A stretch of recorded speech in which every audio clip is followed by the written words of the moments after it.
Just starting off here, another episode. Did we figure out what we want to call this? Tyler Wellness X Professor Illwill. Professor Illwill School for the Gifted. I don't know. Something. Awesome. Thanks, Emmett. Appreciate you. Thank you, sir. Awesome. So, Eden Cafe. Once again. Amazing. Grab a drink. Decaffeinated for me, as you know. And matcha mixed with things to make it taste less matcha-y. With some Oreos on top for that sweet tooth. Yeah. But Alex Ramosi never skipped dessert. Is that what he says? Yeah, he says that all the time on his Instagram stories. He'll post like literally a dessert like every single day. And he's like, as long as I'm getting my protein in and I'm doing my work, okay. I can He's talking afford about the actual dessert. Yeah, actual dessert. Yeah, he's got like cheesecake or like these giant, like these really nice desserts all the time. He's like, never skip dessert. It's like, okay. Yeah, you can work it in. Yeah, but it's like you got to be the discipline on the other areas, and that's how he goes to afford it. You know, dude's huge, but he also again like putting that work in. Right. Don't eat the dessert first. Right. Yeah, you got to earn it. So speaking of sweets and coffee, it kind of ties into this episode. We're going to talk about vices. Yeah, absolutely. Vices in the form of sugar, vaping, weed, coffee, naked women on the internet. Things that make you have a pull, and you really shouldn't. Yeah, man. You know, quite a bit of things out there, and like, again, with all the influences that you have all around you, there's a ton of stimuli, and all we are basically like receivers. We receive inputs from our environment around us or from internal, like drive and inspiration or ideas, and then we act on those ideas.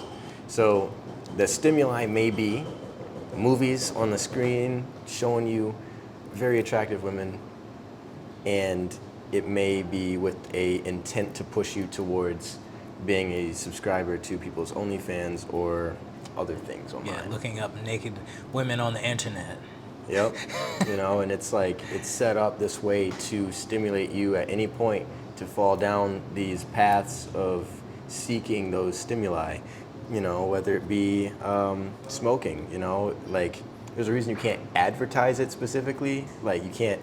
Well, unless it's like, again, 18 plus, there's very specific rules on advertising. You don't that. see a lot of commercials like smoking cigarette commercials or anything like that. Right. But you will see it in movies. Yes. You'll see it TV shows. Mm-hmm.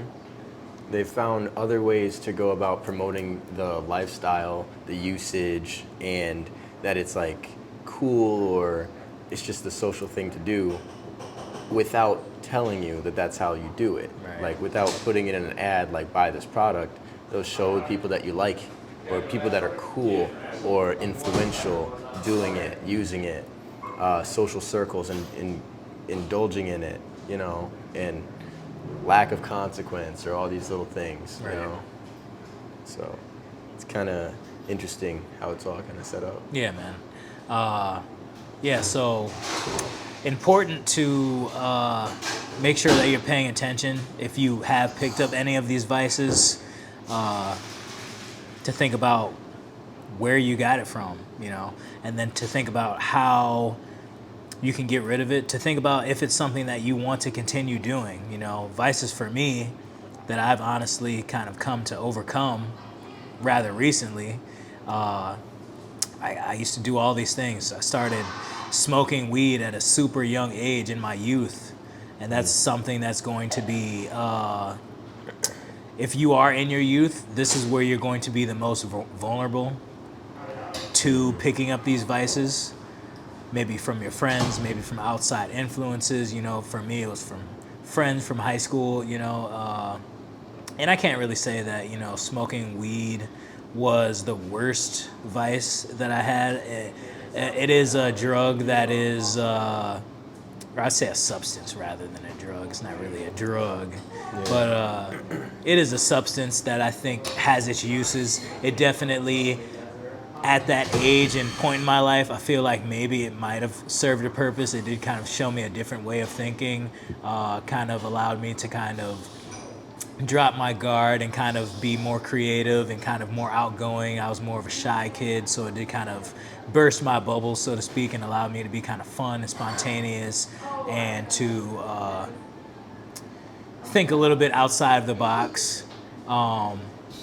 But I can't really say it was bad at the time. I can't really say it was bad, but I know now that in my current circumstance is something that I don't want to continue doing. I feel like I've done it long enough, so I feel like it served its purpose for me.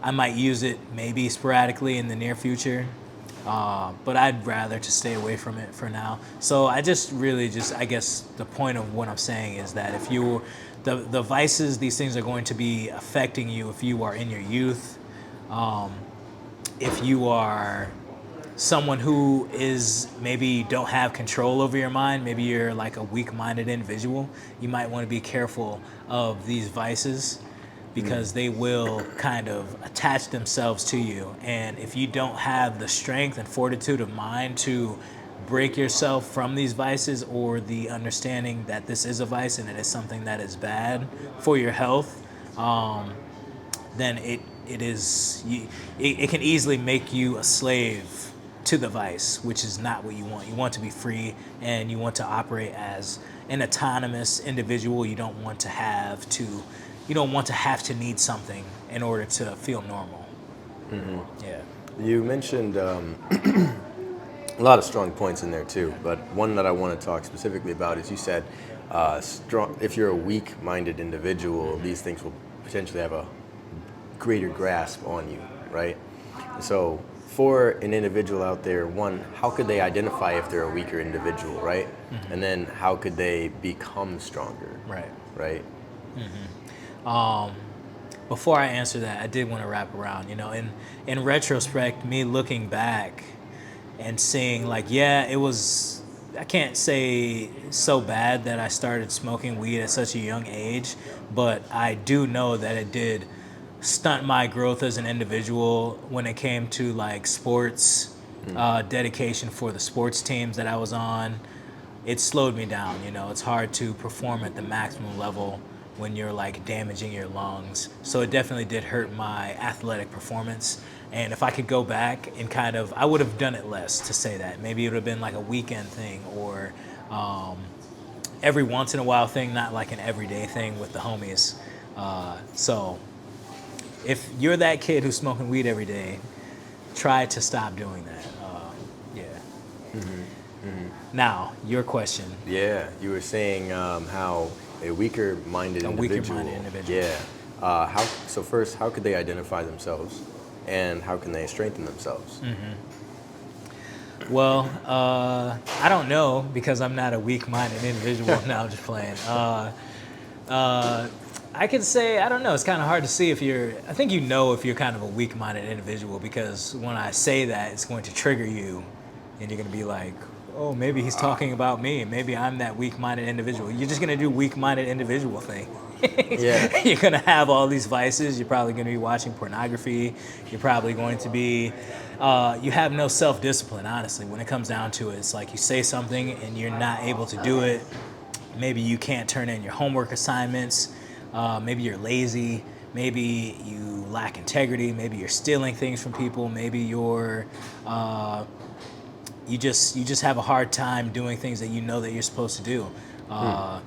You don't have the work ethic to work out, or to stick to a diet plan or stick to a meal plan, or you're just you don't wake up on time, you hit the snooze alarm every day. I'd say that kind of qualifies you as a weak individual doing weak shit. Your shit is weak, bro. But we can fix it though. You can fix these things, so it's nothing to judge yourself about and make yourself feel like you're a less than individual. But understand that you can take back the power in your own hands instead of being a victim. I think that's another thing too, is you're gonna have a victim mindset. Everything is everybody else's fault, and you're not taking responsibility for the things that you have control over, which is basically everything.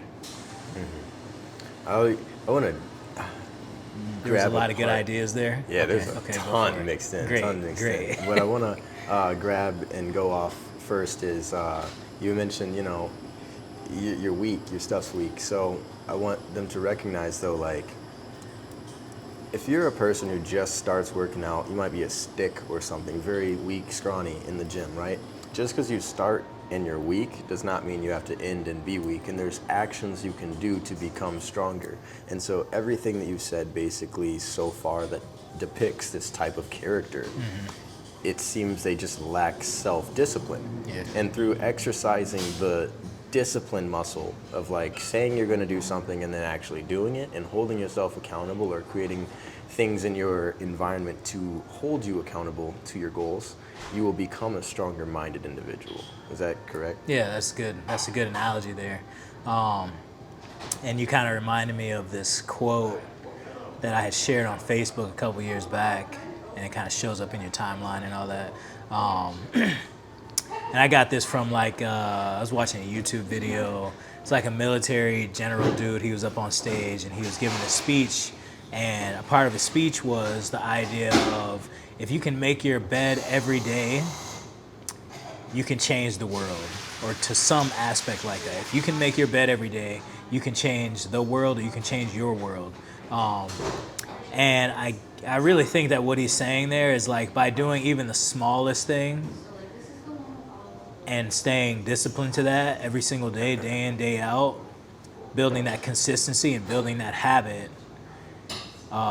it's going to compound, and it's going to turn into a massive snowball of success. Because yeah, it's a small thing, making your bed, but you have to understand that one victory leads to another victory. You know, by waking up, maybe I shut the alarm off. Okay, that's like the first win of the day. Instead of like getting up or just rolling over and shutting off the alarm, I like get up, walk to my alarm, turn the alarm off, and I stand there and I'm like, all right, well, I'm gonna make my bed now.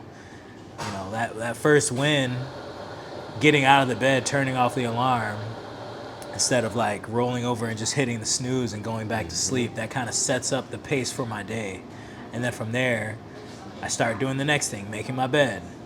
Or sometimes, I'm not gonna lie, I don't even do that. I just kind of like get out of bed. I don't know if you do. Sometimes I do. Sometimes, if I'm like, oh, you know, I should make my bed, because Yeah. you know.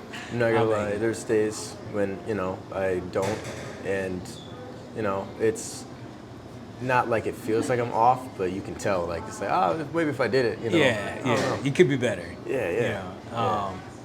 But that victory is going to lead into more victories. From there, it's like, all right, now I'm going to do the rest of my morning routine. Get some water, get some tea, stretch, do some mobility, watch some YouTube videos, brush my teeth. And it's like, boom, now we're outside, we're exercising, I'm training clients, or doing whatever I got to do, making a plan for my day. So I think that by finding one thing, if you're like just lost and you're like, man, I don't know what I'm doing, or like I feel like I'm less than, or I feel like I don't have discipline, start by doing one simple thing and habit stacking on top of that. It could be like working out every single day, or getting active, doing some type of activity, working out, walking, running, doing some stretching. And that victory is going to lead into more victory. You know, discipline is a muscle that you can build over time. And that's why I said, by making your bed every day, it might be a small task, but eventually you'll be able to change your world, because it's going to multiply and it's going to snowball into a bigger chain link of events for the positive. I want to say, like, similar to the making your bed on that, like, there was a habit that, like, when I was essentially starting the entrepreneurial journey, I did every single night. And because of this one habit, it absolutely changed and propelled me further ahead than any other habit. I'm excited. I want to hear it. Oh yeah. This habit every night before I went to bed, I would sit down and open up a planner for the week. I would look at the activities that I had planned the night before and ask myself if I finished them for that day. So I write it down, finish that one, finish that one. If I did not, I'd carry it to the next day. And I also then plan some actions if I had a blank day, or heck, you're sitting here with all these ideas and plans, right? Now let's put them in when I can actually do them. So I look at my daily calendar, I see if I have any meetings or whatever else is scheduled for the day. And then I put those activities on for get that done on Wednesday, get that done on Thursday, get that done whenever. So whenever it fits in. Like I said, each night you sit down, did I do it? Yes, did I not? Move it to the next day. And eventually you have all these activities that were crossed out and checked. But that one habit of sitting down, setting an action plan for the next day, and then checking yourself at the end of the day, way faster, way further ahead, just pushed me, achieved a lot more. That's kind of like how I got started with everything, really. I was doing all the meetings. I was also at that time doing DoorDash and 4 different jobs. And it was just like learning these skills, watching certain videos, making sure I was in the courses, and then making sure I was like following up on things and submitting like all these like graphics to my initial first clients. It was just done, just started to discipline myself to do those actions, and all of a sudden it just became a lifestyle from there. Yeah. But that's it, that one habit, that's it, that's all you need. Yeah, that is a powerful tool there too, is like a planner. I've started there too. I do like 10 minutes in the morning, 10 minutes at night, 10 minutes in the morning. I would just like, all right, first I'm gonna make a plan. What am I gonna do today with these hours and blocks of time? I time block out my entire day.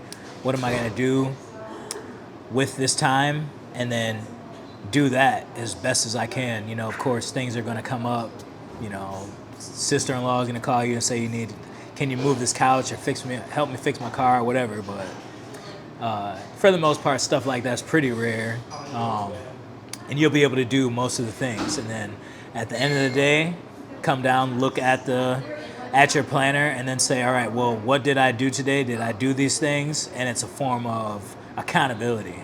And I think that's a really big tool, is accountability, because the most important thing that you can do is being accountable to yourself, which is honestly the hardest thing. It's a lot easier to say like, maybe you can get a coach or get someone who you can be accountable to.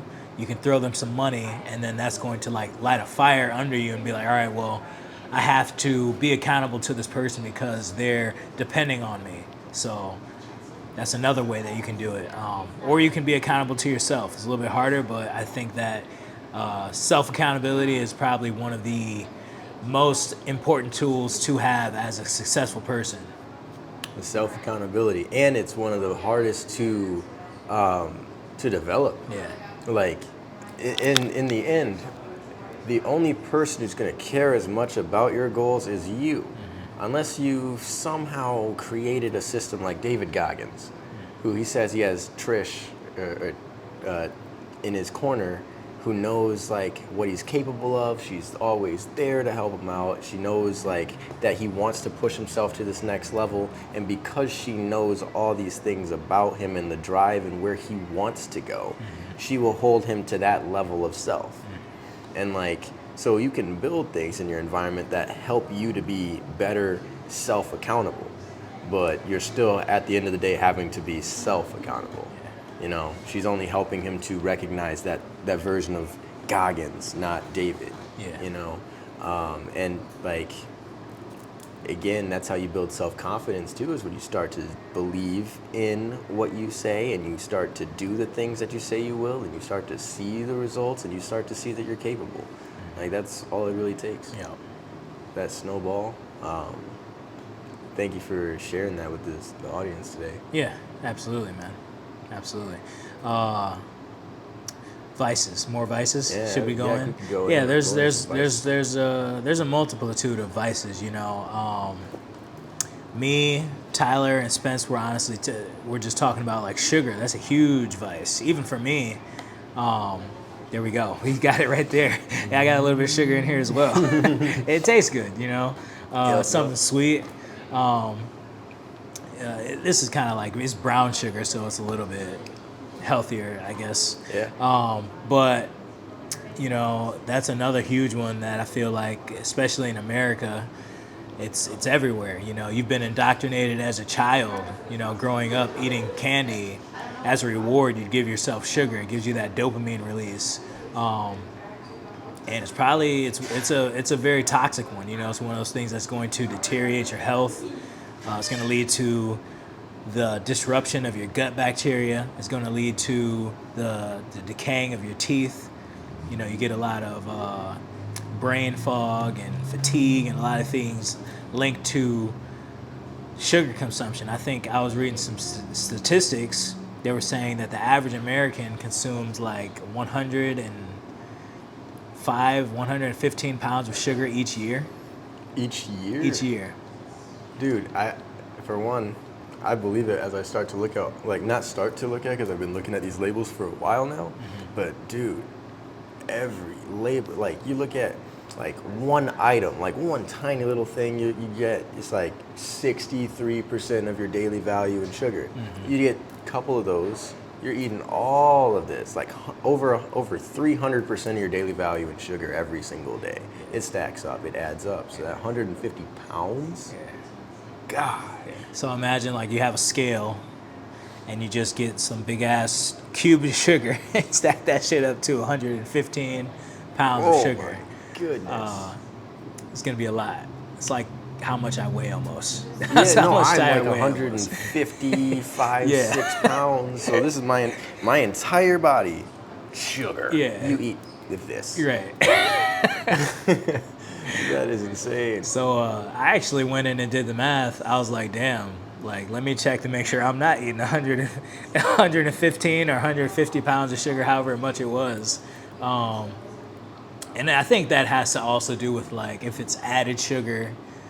You know, added sugar is going to be a little bit more unhealthy because it's not in its natural raw form, which is sugar combined with fiber, which is going to make the digestion process a lot more smooth, yeah, so to speak, because it's not like instantly just pure sugar going in. It's nothing that is binding to and it's going straight into your bloodstream. It's going to lead to like a huge sugar spike and then a huge sugar crash after that. It's going to mess with your blood sugar levels and a whole bunch of stuff. So if you get sugar in natural forms, I wouldn't really qualify that as much. Less insulin spikes. Yeah. And it burns better throughout the day. Yeah, it's a little healthier for you. You know, there's nothing to be really afraid of like sugar in its raw form or sugar in like fruits and maybe vegetables have a little bit of sugar. So if you're getting in forms like that, then you're good. But you really want to be mindful of like the added sugars. Yeah, you were talking about fiber. So it being naturally combined with regular fiber. So would you say like a person who purposely adds extra fiber to their diet would be like better off, or is that something that still would like not necessarily? You know, I'd say, yeah, I definitely, even me, like if I do eat some sugar, I like to pair it with like a natural carbohydrate to kind of like blunt the hormetic effects of it, so to speak. So if I eat like, all right, I'm gonna have like a chocolate bar, let's eat some oatmeal also. Or if there's like, instead of just eating that straight sugar and just being like, oh, like I can at least add something to digest along with it to make it a little bit more, a little better for you. Gotcha. So, but yeah, I was saying I was doing the math, even with like my healthy diet, which is like consuming like fruits, vegetables. I do like a fruit smoothie that kind of has like a lot of sugar. I add like 1 tablespoon of brown sugar in there.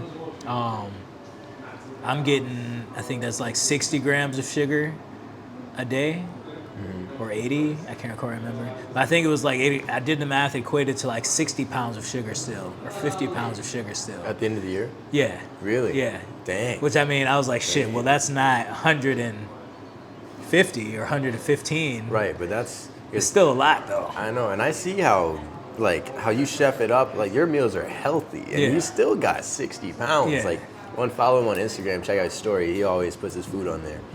But yeah, 60. That's insane. Yeah, it's mostly coming from like fruit smoothie, oatmeal, if I put sugar in that, um, fruits and vegetables. So it's coming from more natural sources of sugar, so it's better.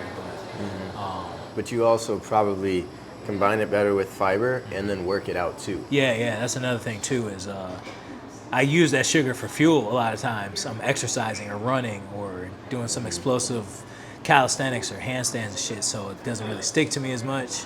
Yep.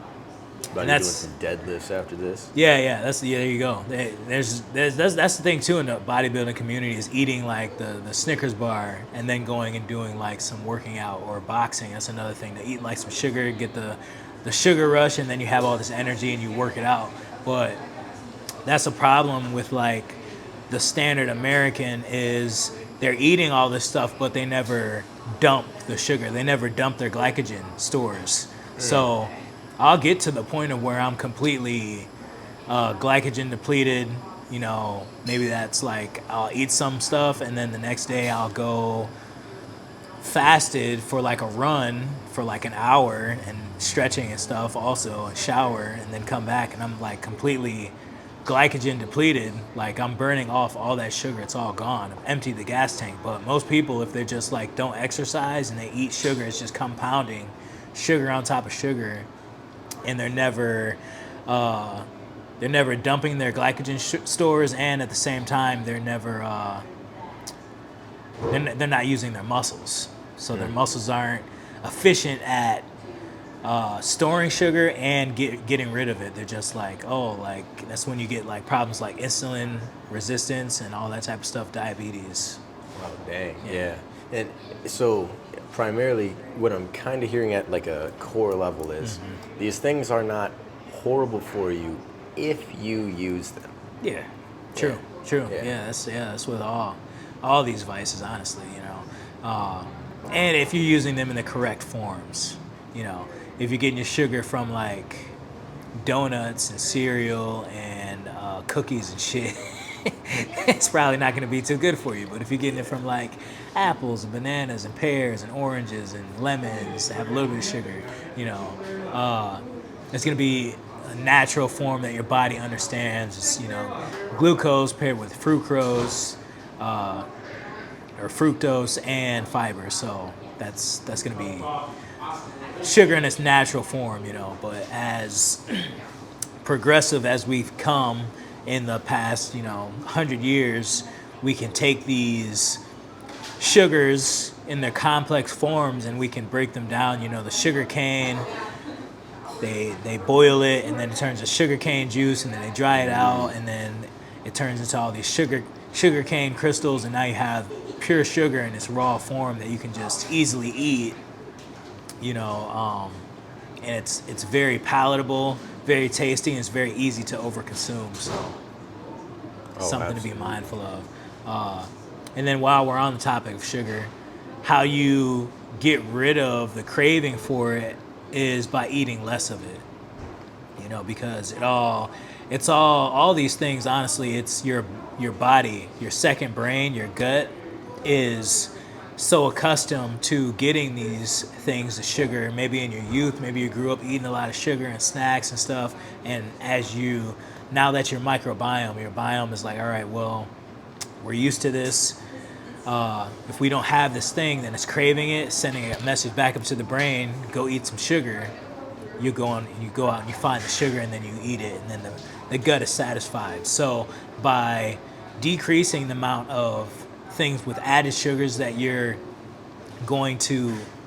eat, it's going to reduce that craving. Your gut's going to be like, all right, well, we don't eat the stuff as regular, so we don't really have a craving for it as much. But the more of it that you eat, the more that your body craves. So that can be a useful way to kind of get rid of your sugar cravings is by adding in more healthier foods.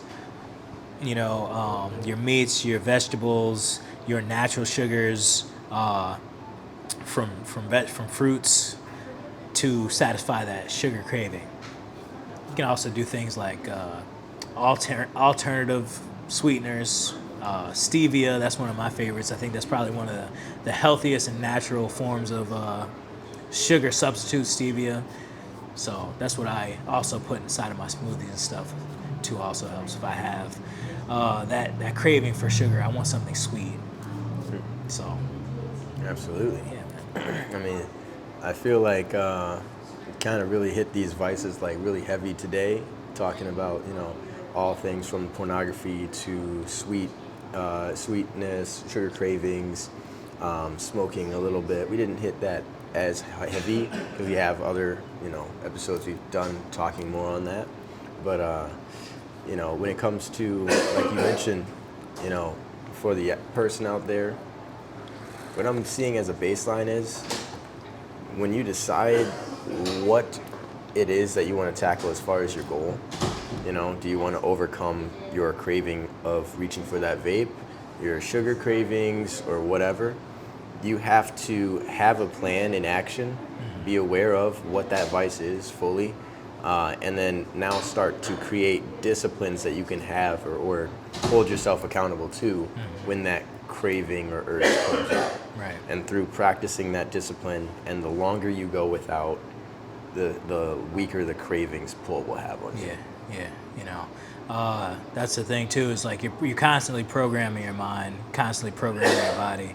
So if you're eating sugar every day, if you're smoking vapes every day, your body is going to start to desire that. It's a habit. As humans, we're creatures of habit. So the more that you do something, the more that the body is naturally just going to be inclined to do that certain thing. That's why weed, that's something for me that was a big habit, smoking. So used to it in my youth. At this point, at the age that I'm at, I'm almost 30, I had to make a decision. Something that really haunted me was like, damn, I'm almost like 30. Would I start smoking weed at like 15, 14? I've almost been addicted and smoked weed for a majority of my life. And I was like, damn, is that something that I want to continue? Do I want that to be the majority of my life? I was like smoking weed and had weed, brain fog clouds floating around in my brain. I was like, nah, that's not what I want. I'd rather to have a majority of my life where I was like sober and like not addicted to substances. So that was something that was like, yeah, I'd probably choose that path. I'd be much happier going down that path. So, and then another thing is to add in is to like supplement these things by adding more healthy things into your life. So if you're trying to get over your vaping addiction, over your sugar addiction, over your weed addiction, nicotine, all these substances, is to add more things that are restorative and things that are healthy. Maybe some meditation, maybe some reading, some journaling, exercising. That's going to be a huge one. All these things that are naturally producing dopamine, a small amount of dopamine that is going to be healthy for you and good things. Eating healthy, eating your fruits, eating your vegetables. These are things that are going to release a natural amount of dopamine that's going to give you a good feeling and good natural energy that is healthy for you. That's right. Every time I see you want to reach for your vape, you got to do 10 push-ups. I don't care. There you go. Yeah, it could be a trigger, and then that's another thing too, is pay attention to your triggers. For me, with vaping, with weed, often a lot of times something that would like trigger me to relapse or trigger me to go and seek out more energy or whatever it is was like stress. So it's like, oh, like there's like some emergency bill that's coming in or like some disruptance. It's like, oh shit, like I need some nicotine now, I need some vape or something. So to pay attention to your triggers, when you get triggered, what are you gonna do? Have some type of other healthy habit in place. Maybe you're gonna eat a fresh piece of fruit. Maybe you're gonna do 10 push-ups. Maybe you're gonna go for a walk around the block. Maybe you're gonna do 10 deep breaths or something. Maybe you're gonna set a timer for 10 minutes and then wait and see how you feel after 10 minutes before you decide to go and relapse or give into that sugar craving or that nicotine addiction or whatever it is. So paying attention to your triggers and then having things in line, things in place that you can replace those things with. Perfect. Any last words to wrap up today? I think we're pretty in depth on this. Yeah, I think we went pretty depth. I think we're about out of time because I know you got to go here, busy guy. Yeah, waiting on the video shoot. Had to text him a moment ago. Yeah, gonna do some video shooting. So, yeah, I'd say that probably be about it, man. All right. Well, I think we got tons of gems in this. I know I talked a lot. I'm sorry. Hey, no, apologize. It's kind of my thing, man. Exactly. That's why we're here. Like, we're here to explore the topics that we know pretty well and share what we know about it. There was one segment I had a question. I didn't mean to like hop in there before you were done speaking on that, but like, I'm sitting here. I'm just like, oh yeah, dang, this is. Okay. Oh, it's good stuff. He He likes it, man. Hopefully you do too. Like the video, subscribe, and share. Absolutely. See us on other social media, and don't forget to let us know what topics you'd like us to cover in future episodes and podcasts and as we go, and if you want guests on and whatnot, what you guys kind of are seeing for the future of this. That sounds pretty much like it, Every week we'll be coming in, making some new content for you guys, and love to connect with you. So see you guys on the future episodes. Tyler Wellness out. All right, Professor Illwill, CEO of New Wave Coaching. See you guys in the next video. Say peace out and get rid of those vices, guys. Peace. Peace.